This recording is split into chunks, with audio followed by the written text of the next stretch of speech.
Bueno, señoras y señores,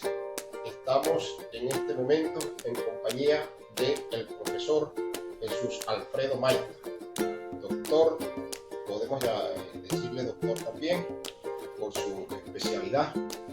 pero también, además del hecho educativo, es un excelente músico del municipio Caribe, ejecutante de instrumentos musicales en el caso del cuatro, que es lo que vamos a ver a continuación en la ejecución de algunas piezas del folclore venezolano, en el caso del polo carupanero, el joropo oriental, la música llanera, entre otras. Entonces vamos a estar en presencia de una breve ejecución, una parte de cada pieza musical que este va a tener para ustedes, con su cuatro como acompañante únicamente, y la destreza manual de este como músico de excelente trayectoria y ejecución.